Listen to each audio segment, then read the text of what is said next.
ইসলামী bank থেকে পাচার হওয়া অর্থ দেশে ফিরিয়ে আনা কথিত ব্যাংক লুটেরা ও মাফিয়া এস আলমের প্রত্যাবর্তনের চক্রান্তের প্রতিবাদ এবং ৬ দফা দাবিতে মাগুরায় মানববন্ধন ও সমাবেশ অনুষ্ঠিত হয়েছে। মঙ্গলবার সকাল ১১টা ৩০ শহরের ইসলামী ব্যাংক মাগুরা শাখার সামনে এই কর্মসূচির আয়োজন করে ইসলামী ব্যাংক গ্রাহক ফোরাম মাগুরা জেলা শাখা। মানববন্ধনে ব্যাংকের গ্রাহক, স্থানীয় ব্যবসায়ী সহ বিভিন্ন শ্রেণী পেশার মানুষ অংশ নেন। পরে অনুষ্ঠিত সমাবেশে বক্তব্য দেন সংগঠনের যুগ্ম আহ্বায়ক মোহাম্মদ খায়রুল ইসলাম, গ্রাহক হুজাইফা মাসুদুল আলম সহ অন্যান্যরা। বক্তারা অভিযোগ করেন, আওয়ামী লীগ সরকারের আমলে এস আলম গ্রুপ ইসলামী ব্যাংকে ব্যাপক অনিয়ম ও লুটপাট চালিয়েছে। ২০২৪ সালে ব্যাংকটি ওই চক্রের কবল থেকে উদ্ধার করা হলেও বর্তমানে আবারও তাদের ফিরিয়ে আনার অপচেষ্টা চলছে।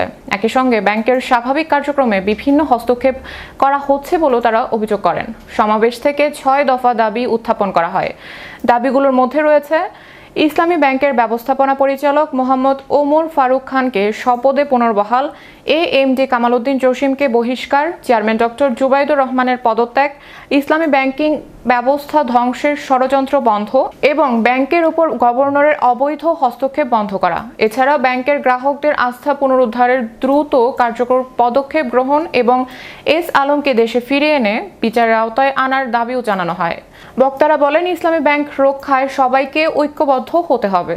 কোনোভাবেই লুটেরা চক্রকে পুনরায় ব্যাংকের নিয়ন্ত্রণে আসতে দেওয়া যাবে না। কর্মসূচির আয়োজন করে ইসলামী ব্যাংক গ্রাহক ফোরাম মাগুরা জেলা শাখা। পরিচালনা করত অত্যন্ত সফলতার সাথে তাদের কাছ থেকে জোর করে ব্যাংকে কেড়ে নেওয়া হলো। ইসলামী ব্যাংক প্রায় ৩০,০০০ কোটি টাকার ডিপোজিট সংগ্রহ করতে সক্ষম হয়েছে। ইসলামী ব্যাংক যখন আবার তার স্বমহিমায় হাজির হয়েছে, ঠিক সেই সময়ে বর্তমান বাংলাদেশ সরকারের ঘাড়ে একটি ভূত চেপেছে। ভালো ব্যাংকের তালিকায় ইসলামী ব্যাংকে স্থান দিয়েছে।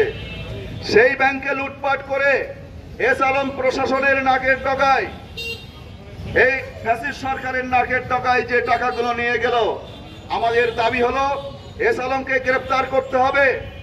আন্তর্জাতিক পুলিশি সংস্থার মাধ্যমে, ইন্টারপোলের মাধ্যমে গ্রেফতার করতে হবে।